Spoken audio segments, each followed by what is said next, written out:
Somewhere probably 10 or so years after the turn of the century, it was given to my great-grandmother and great-grandfather as a wedding present. Given as a wedding gift to his great-grandparents in the early 20th century, it spent most of its life in Maine before winding up under the guest's couch after the passing of his grandparents. The appraiser identified the antique as a Northwest Persian rug, crafted in a rural countryside area known as bakshish, known for its abstract designs. In 25 years of being in the rug trade, I've only seen 3 other examples of this design, so it's an outrageously rare.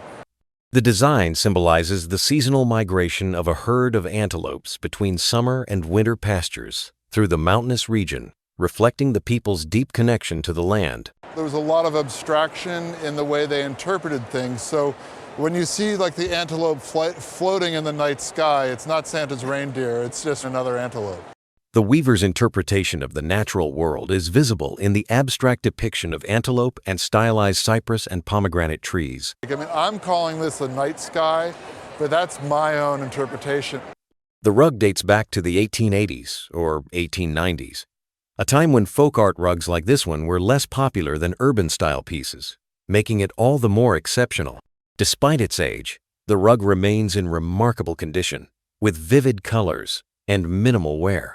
The last person, which was 6 or 7 years ago probably, said somewhere between $12,000 and $15,000, but he really didn't know if that was low or high. The appraiser estimates the value of this piece to be, I think a nice conservative auction estimate would be $25,000 to $35,000. Well, that is certainly not too shabby. No, it's a good thing. Mayor Menino, we are so excited to have you here at the Antiques Roadshow. You couldn't have brought more of a native son painting. A staff member found this piece in the attic of the Mather School in Dorchester and suggested displaying it at the Parkman House, the official residence of the mayor of Boston, where it's been hanging for several years. And the Parkman House is the official residence of the city of Boston, of the mayor.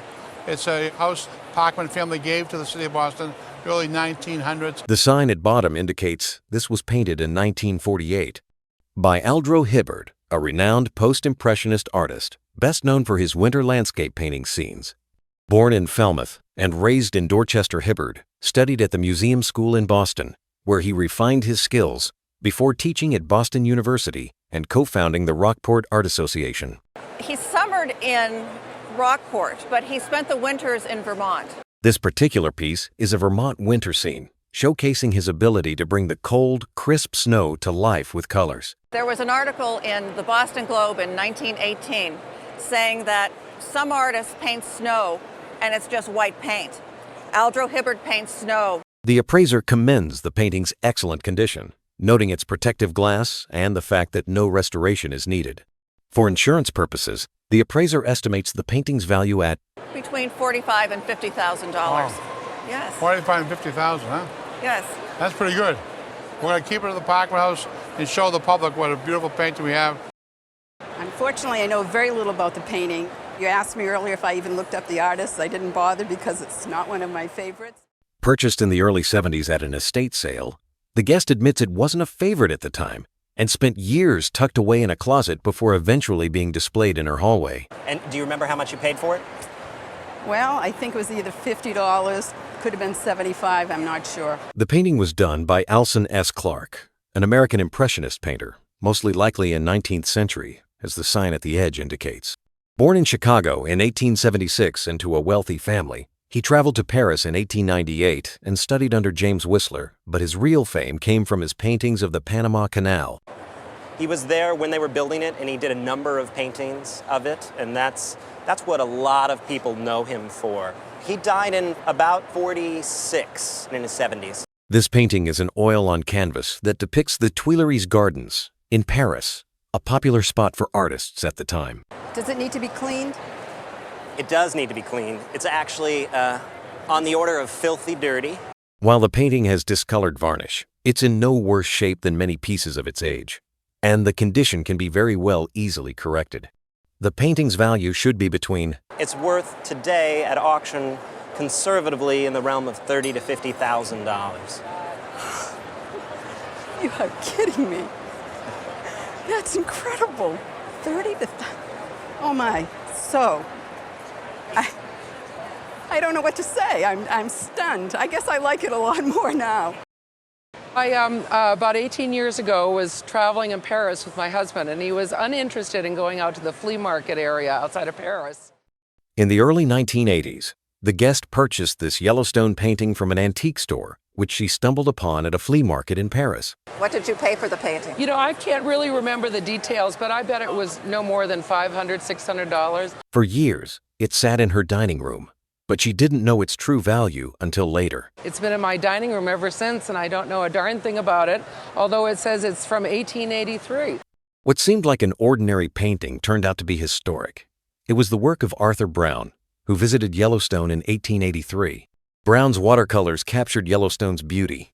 He planned to show them in England. The appraiser explains that these paintings were meant for theatrical displays in England, paired with items from Yellowstone. Although it was thought that Brown sold them to the Northern Pacific Railroad, no records exist.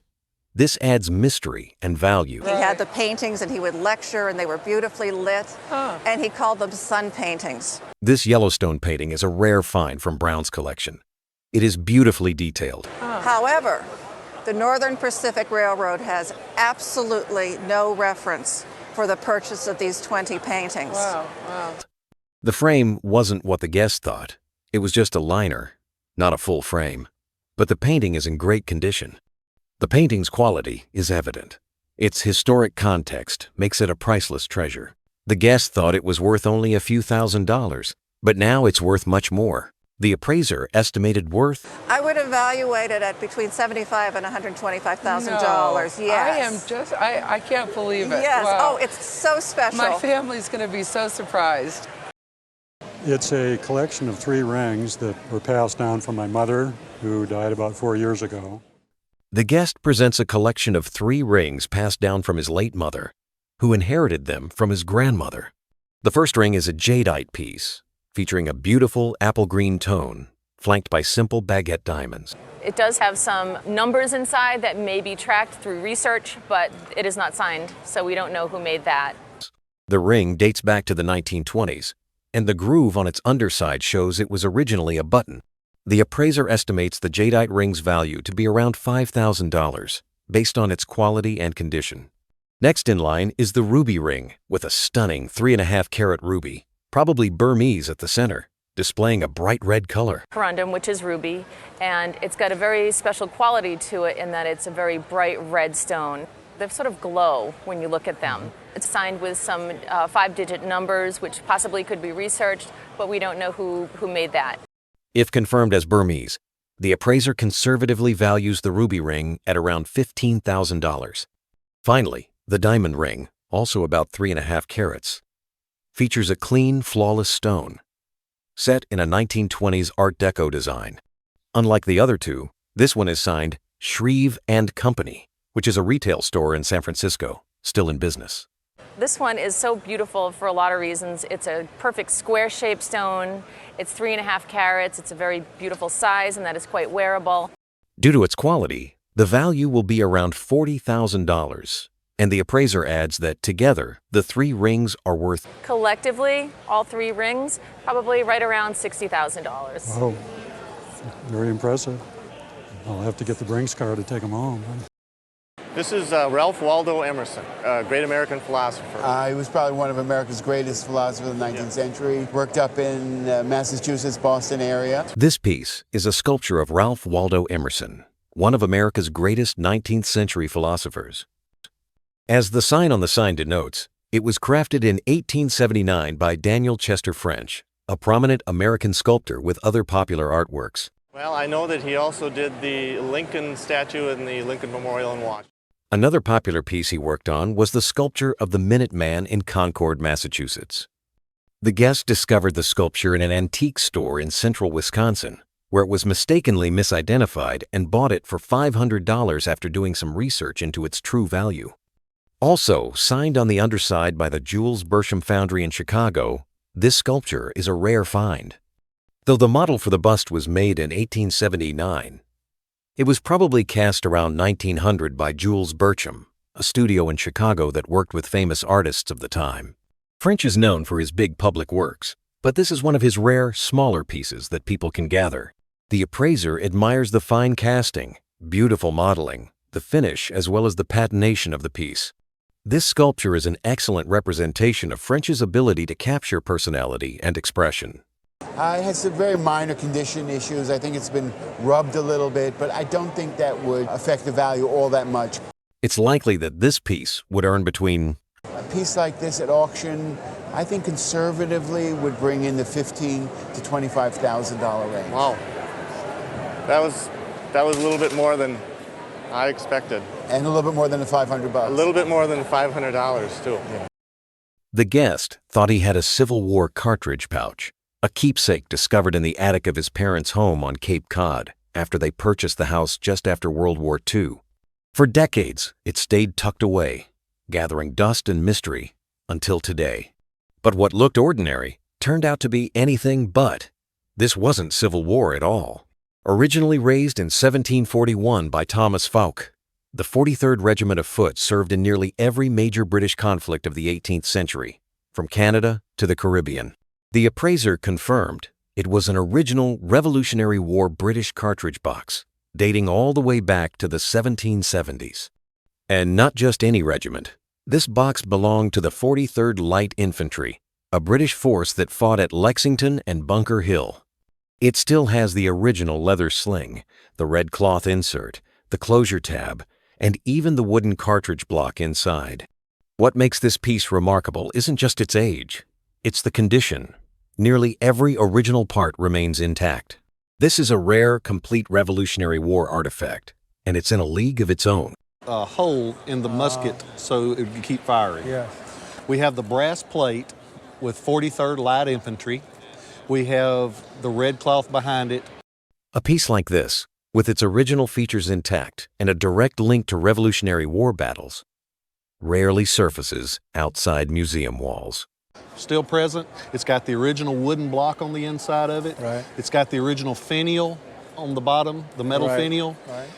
In its current state, the appraiser placed its value between. This one on today's market would retail for between $20,000 and $25,000. My Lord. That's amazing.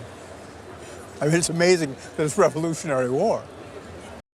A friend of mine back in the early 80s went back to Maryland to visit his family, and while he was there, he went to an estate sale and he bought this. The sword, a stunning relic of history, had been passed down from a friend who purchased it at an estate sale in Maryland in the early 80s. Do you remember what you paid for it back in the... Yeah, well, yes, I paid $500 when I bought it from him. I believe he told me he paid $300 for it when he first picked it up. The guest remembers that, back in the early days, the sword was researched before the Internet era, and further research later confirmed it was tied to Nicholas II, the last Tsar of Russia. What initially appeared to be just another military sword turned out to be an extraordinary piece with historic significance, possibly connected to the Tsar's officers. This sword, beautifully crafted with diamonds and intricate enamel, is a true masterpiece. The Eastern influences blend perfectly with its royal craftsmanship, making it stand out from typical Russian arms. The rose-cut diamonds are a striking feature of this sword, unusual for military weapons at the time. The diamond encrusting adds a level of luxury rarely seen in such pieces. At the center of the sword's design, the Cyrillic monogram of Nicholas II is proudly displayed, indicating this is no ordinary sword but a symbol of imperial power. The monogram is accompanied by a beautiful engraving, marking it as a presentation piece, possibly a gift to one of the Tsar's officers, or a distinctly royal artifact. They're nice bright diamonds. You've got some large rose diamonds. It's enamel over silver. It's not in perfect condition, as you can see. There's some other parts of it. Most Caucasian swords are made with niello, black enamel, but this one is unique because it has diamonds, enamel, and detailed designs that make it look expensive. This sword carries the luxury and status of Nicholas II. It's not just a weapon, but a historical artifact, likely part of the Tsar's personal collection. So the first thing we notice on this steel blade, if you look here, you mentioned Nicholas II. Yes. The name Guzanov, etched in Cyrillic, identifies it as the work of an arms maker from Dagestan, Russia. Guzanov's swords are known for their luxurious craftsmanship, and this one is no exception. Even with its condition issues, this sword is a stunning find, valuable and rich in history. one of the few pieces that rarely surfaces outside of elite collections or museums. The guest, who had originally thought the sword was worth just a few $1,000s, is stunned by its true value. The appraiser conservatively estimated this historical sword at Auction, a conservative price might be $75,000 to $100,000. Whoa! That's a shock to me. I was thinking, a couple of grand maybe, but whoa. That changes things. Auction, a conservative price might be $75,000 to $100,000. Whoa! That's a shock to me. I was thinking, a couple of grand maybe, but whoa. I was visiting my mother out in Southern California. My mother loved junk shops, and we're wandering around through it, and she saw this doll. In the early 1980s, the guest found this one-of-a-kind doll at a junk market in Southern California. For years, it sat quietly in her dining room, unaware of its true value, until the guest decided to research it later. What seemed like a simple doll turned out to be much more an exceptional French Brujon doll from 1895. First of all, I wanted to tell you, you made a sound investment for your 25 cents.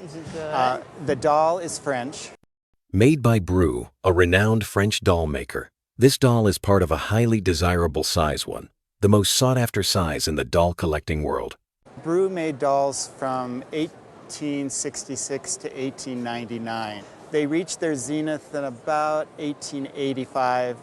Bru's dolls were celebrated for their quality and craftsmanship, with chevron hinged bodies and carved wooden legs, all adding to their appeal. The doll's original Bru shoes and bisque arms show that it's an authentic piece from Bru's prestigious line. The original wig is made of mohair, and the doll's glass blue eyes complete the classic Bru look. The head, the shoulder, and the arms are bisque. The wig is original. There's a lot of it that's missing, but it is the original wig made of mohair. The appraiser notes that the earrings are not original, but the Cyrillic monogram and enamel work on the doll's head showcase true craftsmanship. Even with some missing enamel and oxidation, the doll retains its intricate detailing and historic charm. The chevron body and bisque parts, along with its provenance, make this a standout item in the world of antique dolls. Despite its age and condition, the appraiser confidently estimates it at It would sell between $28,000 and $38,000. You're kidding. No. Oh, isn't that wonderful? This striking diamond ring once belonged to Harry Rich, a magician and aerialist known for his daring high-wire acts in the 1910s and 20s. He had a magic act, the typical sawing the woman in half type of act, which my grandmother, who's actually right here in this photograph. He was most famous for his act, the Slide of Death, where he'd glide down a wire suspended high above the ground, using only a mouthpiece to hang by his teeth. Sadly, Harry died during a performance in Milwaukee. After that, the ring was given to the guest's grandma, who wore it with her second husband. It is now a treasured family heirloom. The guest's grandmother purchased the ring from Harry's estate for $1,000 in 1926. In 1975, the ring was appraised at $12,500, though the guest now knows that the original description of the diamond as a capestone was incorrect. The platinum setting, typical of the 1920s, holds the diamond securely in 8 prongs, a detail that suggests it was designed for a man to wear. The stone weighs just over 7 carats and is cut in a style known as a round European cut, which was popular in the early 20th century. With an appraisal done in 1975 of around $12,000, if we appraise this stone today, according to that appraisal, this stone would appraise for somewhere around. While previously thought to be slightly yellow in color, the appraiser believes it qualifies as a light fancy yellow, dramatically increasing its value. Better than light fancy yellow, and they gave it fancy yellow. That could increase the stone even more. If certified by a gemological lab as light fancy yellow, the diamond could be sold at auction for... Right now, I feel very comfortable telling you $60,000 to $80,000 for this diamond. Boy, that's wonderful. That's great. These vintage prints have been in the guest's I family brought for some prints decades, that I've passed had down for from a about great 20 aunt years. and in her They're personal from the care for the Associated last American 20 Artists. years. Well, when I first got them, I didn't have a personal computer. Didn't really have any way of finding out anything. I was watching your show a few years back, and a girl had something similar. The prints were created by Associated American Artists, a gallery founded in 1935 by Reeves Lowenthal to make fine art accessible to everyday Americans. And Reeves Lowenthal decided that art should be for the middle class, not just the super wealthy. Lewenthal's model was subscription-based.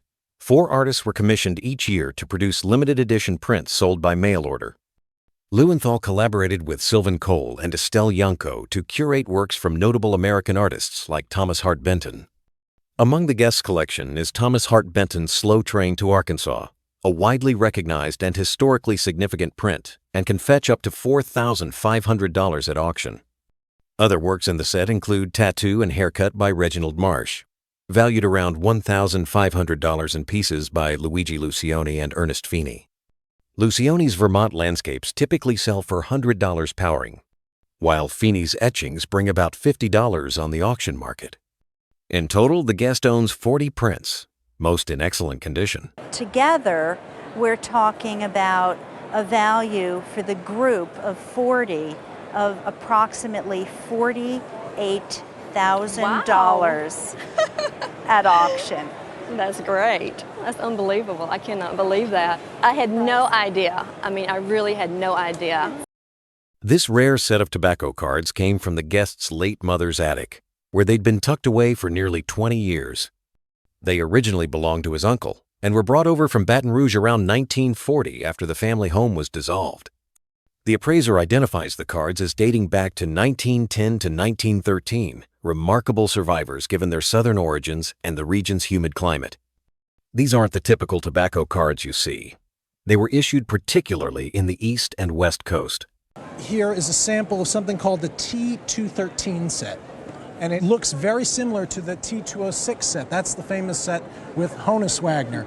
The reverse of the card reads, Coupon Cigarettes, made in New Orleans, confirming its rare southern origin. Another rare gem is the T2015 Red Cross back featuring Hall of Famer John McGraw, an exceptional example from the South. And this particular set has the Red Cross back. And you have a great one here. You have John McGraw, and he's, of course, a Hall of Famer. The guest also brought 2 sepia-toned T207 cards featuring Ward Miller and Louis Loudermilk and are among the rarest in the set. The Loudermilk card is especially significant, not only for its scarcity, but also for its Red Cross back. Only about 10 are known to exist. The 2 T1013 pairs are valued at $300 to $500. The McGraw and T215 cards together are worth around $2,500. $3,500. For the Ward Miller, I'd estimate that card at $1,500 to $2,000. But it's the Louis Loudermilk card with the Red Cross back that stunned the appraiser, and its estimated auction value will be... This card that you brought in that you didn't know, you just picked it as a sample, we'd estimate it somewhere $15,000 to $20,000 for this card. Amazing.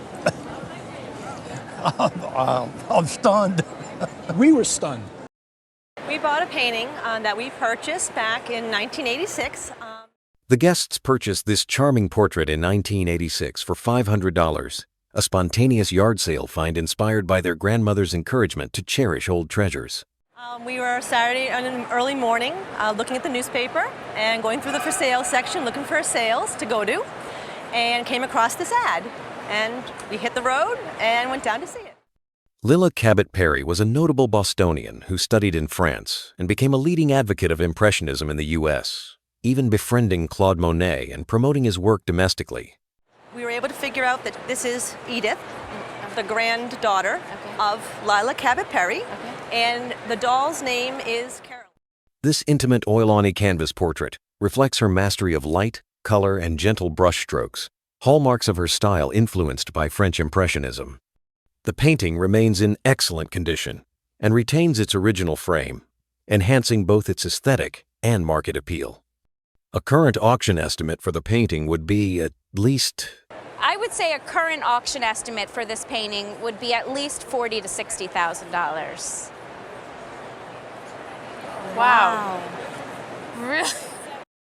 The guests brought in a captivating silver necklace they inherited from their aunt. It was designed by Margot de Taxco, a resilient woman who defied societal expectations.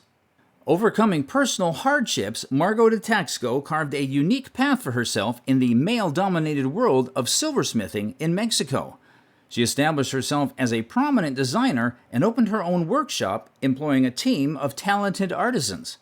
The guest necklace was a signature creation by Margot de Taxco, a snake collar crafted from silver and embellished with enamel. The meticulous design incorporated tiny dots hammered into the metal, creating a textured canvas for the vibrant enamel. The most striking feature was the snake itself, the form following the curve of the neck and its body articulated to allow for natural movement. The necklace would have been part of a suite, originally accompanied by a pair of matching earrings. The estimated value of the necklace is to be... In an auction today, I would say $1,500 to $2,000. Oh, really? Very nice. Retail could be $2,500. Okay.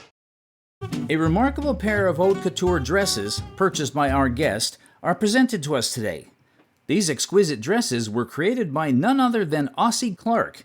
Clark, a renowned British fashion designer, was a pivotal figure in London's swinging 60s and the fashion industry of that era. The dress on the left showcases Clark's exceptional skill as a cutter, and the material used flows with exquisite grace.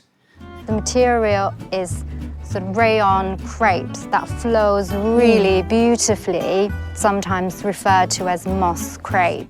It also features beautifully stylized pointed collars, a hallmark of Clark's designs. The dress on the right boasts a unique print and pattern known as Step by Step. The print is by Celia Birtwell. Yeah, they were a creative duo that's romantic linked, and they were married for a few years. The dress with the print pattern has a touch of flair and would be valued at... This is probably worth around £500 or more. Meanwhile, the dress with the iconic pointed collars, characteristic of Clark's work, would be valued at...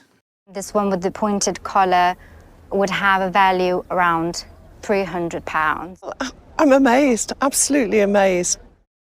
Guests brought in a large electric Japanese toy boat they found at a garage sale for $100 15 to 18 years ago. It is a post-World War II Japanese-made wooden boat, one of the largest ever seen. The incredible detail and condition of the boat, along with its completeness, including 10 tiny lifeboats, made it particularly valuable. Along with the wood, there are these wonderful lifeboats, 10, all in stamped 10, and it's really incredible. The other metal components are the railings, which has quite a few little lights. The battery-operated motor and working lights added to the charm and functionality of the piece. The estimated value of the toy boat is to be... Today's world auction value, I'd put it $2,000 to $2,500. What? $2,000 to $2,500? Yeah. Wow. Yeah. Wow. Guests brought in a unique glass art piece they acquired at a charity auction in 1986. The piece was created by Lino Tagliapietra, a renowned Venetian glass artist, during a workshop at Haystack Mountain School of Crafts. The guests witnessed Tagliapietra create the entire piece from its beginning stages to its final form and was captivated by its beauty.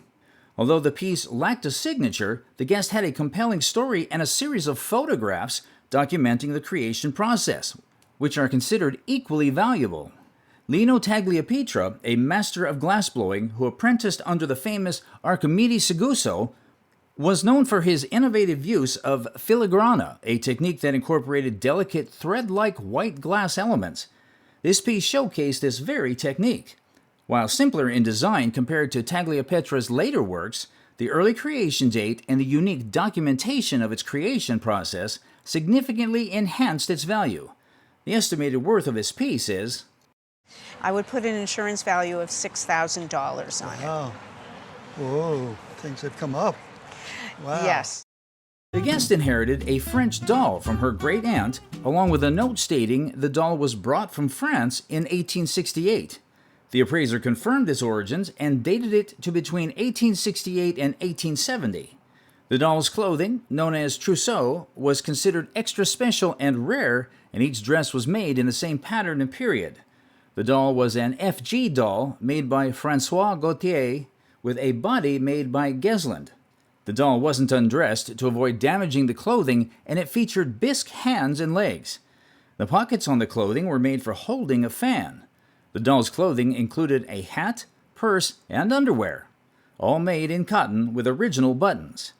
The guest mentioned damage to the doll, including a replaced foot and crack on the breastplate. Due to its rarity and the extensive clothing collection, the appraiser estimated it at, I would, on the retail market today, put a value of $5,000. $5,000. Oh my goodness. No, I didn't expect that. The guest brought in a large ceramic container, mistaking it for a teapot. The item is quickly identified as a punch bowl designed for serving large quantities of alcoholic punch during Victoria-era gatherings. These ornately decorated bowls were a common feature at social events throughout the 19th century, and their large size allowed for easy serving of punch to a crowd. However, the inscription on the punch bowl revealed a surprising detail. It was actually a gift presented in 1925, which was quite late for this type of object. Punch bowls had become somewhat less popular by the 1920s, making this particular punch bowl a unique and unexpected find. Despite being much later than expected, the punch bowl is still considered valuable due to its good quality. Would have to be at least $400 or $500. You're kidding? Oh, yeah. Oh, well, thank you. The guest came on the show with an admirable Noah's Ark for appraisal.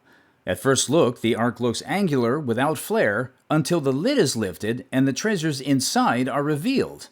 Animals in the Ark include pigs, giraffes, and others, some of which are in need of repair.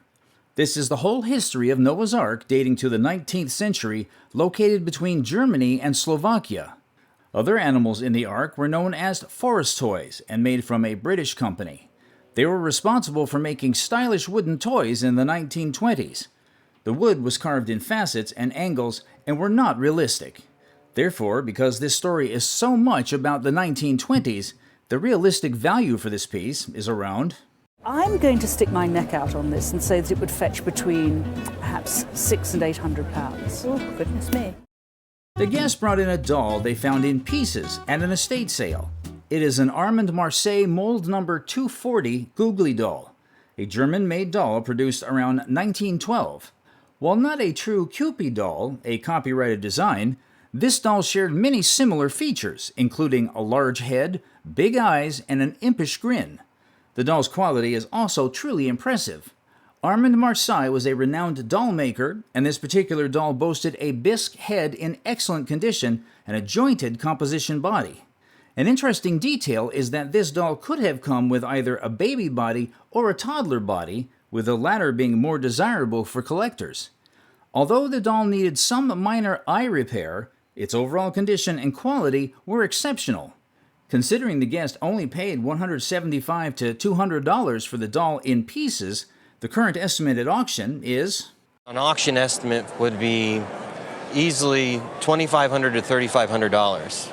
Oh, really? Yes. With this nice toddler body, it might bring $4,000. The guest brought a ring featuring yellow diamonds, rubies, and citrine. It was obtained by Basil Rathbone, an actor who played Sherlock Holmes in old B movies. Rathbone was a collector of fine jewelry. Rathbone gave this ring to his wife, Ouida Bergère. Ouida Bergère was also an American screenwriter and actress. The ring was dated to around 1945. The ring's provenance and value make it worth... A ring like this could easily bring from $3,000 to $4,000 at auction. The guest inherited an antique gray stoneware apple cider tankard from his aunt, who collected blue and white items. A handwritten note from the guest's great-aunt described the tankard as being made by Crolius and Associates and the Remys of New York around 1740. The appraiser corrected the guest, stating that the tankard was actually made in Baltimore, Maryland, in the early 19th century. Baltimore was a major center for stoneware production from 1800 to 1850. The tankard was made using a salt glaze technique, which involved shoveling salt into the kiln to create a shiny orange peel-like surface. The cobalt blue decoration on the tankard was done using a brush, and the piece featured serpentine lines and floral patterns. The tankard originally had a wooden spigot and cover, which were now missing. The condition and quality of the piece and its vertical handles and ears added to its value, which was appraised at. This easily at auction is worth in a range of $3,000 to $5,000. Oh, you're kidding. Yeah. It's amazing. This brought in a late 19th century Chinese jade carving with a coral bead. It has a missing piece, but despite the damage, it is considered valuable due to its age. The carving is not all there, and it had more to it. In perfect condition, the carving could be worth $3,000, but with the missing piece, its value is... be worth around $3,000. It's still worth between $800 and $1,200. Oh, wow. A cherished painting for 45 years that she unknowingly hung upside down all that time. The artwork, a captivating still life, depicted a basket overflowing with colorful fruit. Rendered in a meticulous realist style, the painting showcased Prentice's characteristic use of light and shadow, bringing depth and dimension to the seemingly ordinary scene. Despite decades of admiring it from the wrong perspective, it is quickly identified that the work is a piece by Levi Wells Prentice, a renowned artist known for his realistic style. What began as a $50 or $60 purchase from an art shop on 3rd Avenue had transformed into a small fortune. Due to the surge in demand for Prentice's work, particularly his still-life compositions, the estimated value of the painting at auction is... And at auction, these days, it would fetch probably in the region of $20,000 to $30,000. That's ridiculous. I loved it. I mean, it's such a wonderful, wonderful painting. This guest inherited this colored lithograph, a print, depicting a cat from her cousin who had purchased it in Paris after World War II. The cousin, a cat lover, was told the artwork was very valuable, although she only paid a few $100s for it back in the 1940s. The artwork is identified as Summer Cat by Theophile Steinlen, a Swiss artist who was born in 1857 and moved to Paris in his early 20s. There he established himself as a prominent illustrator and poster artist, creating works that often addressed social issues and depicted the lives of the working class and the poor. However, Steinlen is perhaps best known for his love of cats, which frequently served as the subjects of his paintings and prints. Summer Cat is a particularly charming example, showcasing a relaxed feline perched on a railing and basking in the warm summer sun. The lithograph was created in 1909 and is considered a companion piece to another artwork titled Winter Cat. While the guest was not a cat lover herself, she had kept the print on her porch for the past 15 years. It is revealed to be quite valuable. Despite some minor condition issues caused by the framing, the lithograph was estimated to be worth... If I had to put a replacement value or a retail value on this, I would say it's around $10,000 to $12,000. So you're at the top end. Guest got this cracked baseball bat directly from Mickey Mantle after a match with Baltimore in 1963.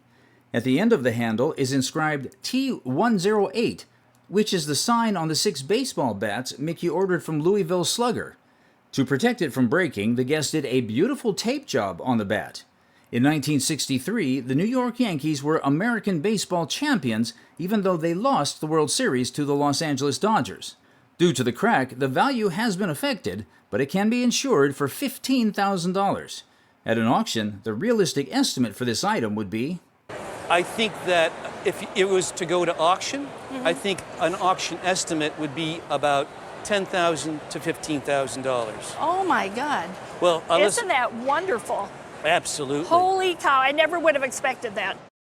Guest brought a unique item that had been handed down from her father. It was discovered by the guest's father while digging a hole for a bush. The appraiser identified the object as a wafer iron, which was quite uncommon. These irons often featured dates, initials, or names on their surfaces, typically from the mid-18th century. This particular wafer iron bore the Great Seal of the United States and was dated 1812. During that time, it was popular to display patriotism by incorporating the American seal on items. The appraiser explained that its functionality was similar to waffle irons. They discussed the item's origin, though it was unclear why this particular iron was created. Considering the intriguing story, the suggested value for the item was... Well, these sell on the market between $1,500 and $2,000. Really? Yeah. Wow. Guests brought a figure that was acquired from a family friend. It was believed to be from the Klamath region, where the friend's grandfather worked. The appraiser clarified that the item was actually from the Queen Charlotte Islands in British Columbia. The beautiful piece was carved by the Haida, an indigenous group known for their intricate artwork and carvings. The particular figure was made from a black slate-light rock called argillite.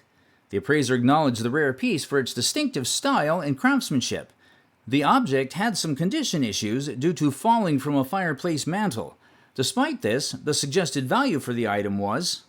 Present condition, this is $5,000 to $10,000. Aye, okay. If it were mint, this is a $50,000 piece. Oh, and it fell off the fireplace mantle.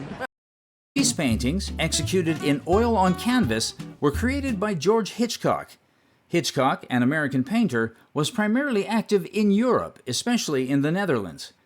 I think the painting might have been just one painting, and I think my aunt could have had a lot of gumption and cut them in half, but I'm not sure. And that's why I brought them in to you. The paintings were brought to the show by our guest, who inherited them from her grandfather.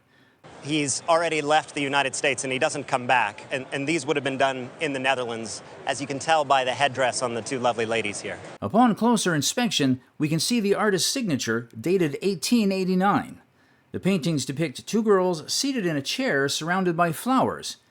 This pair of paintings, known as a diptych, was completed simultaneously. Interestingly, despite being over a century old, these paintings still retain their elegance and originality. At auction, this pair of evocative paintings is estimated to be worth... At auction, conservatively, we would put the value at $50,000 to $70,000. Usually, when vases are mentioned, people's thoughts turn to pottery and ceramics. However, today's piece is quite unique for being neither, but instead being a unique wooden vase. Made by a California artist named Doug Ayers, this piece of work is truly revealing. This bud vase is designed to highlight the boldness of a single stem. This unique work of art in today's market would be worth... I know nothing about this guy. He actually was a California artist working in Mendocino, California. This item is a fantastic piece of baseball history. It is called a presentation piece, and it was given to clubs that had won the World Series. The presentation piece is a photo that shows all of the players on the team.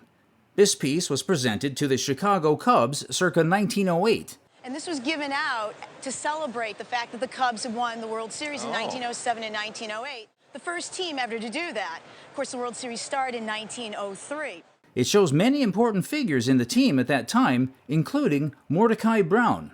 Mordecai has a fascinating story behind his rise in baseball. And his hand got caught in the corn shredder, and it actually took off his finger right down to the nub here on the second knuckle. Later, he fell and broke two other fingers. It also shows the Cubs' defense, which were considered to be one of the strongest at the time. If this presentation piece were to be offered at an auction, it would retail at the price of... This is valued at about $5,000. Oh my, that's shocking. It's amazing. This uniform belonged to the guest, who was a bat boy for the Cleveland Indians in 1948. The guest's family moved to Cleveland, and he participated in a contest, thereby landing the role of bat boy. 1948 was a significant year for the Cleveland Indians as they won their last World Series. Here they won their second of two World Series, their last World Series championship. This wool uniform was worn by the guest during the regular season and the World Series. The 1948 season also bore witness to a legendary player in action. Satchel Paige was an American professional baseball pitcher whose career spanned 5 decades in Negro League Baseball and Major League Baseball, MLB. This Bat Boy jersey is unique and in excellent condition. Considering the rarity of game-worn Bat Boy jerseys, its auction value is set at... Given that, I think a value at auction, I think $2,000 to $3,000. All right. In Iranian culture, rugs like the one displayed serve as symbols of status and heritage. This particular rug was acquired by the guest at a yard sale. Known as a sumac rug, it dates back to the 1960s and originates from the Caucasus Mountains in Europe. Additionally, the rug features a silk pile and is woven on a cotton foundation. Surprisingly, this antique rug is in perfect condition. The value of this culturally symbolic rug is placed at... The retail value for it would be about $2,000. So I think you made a great investment. Wow.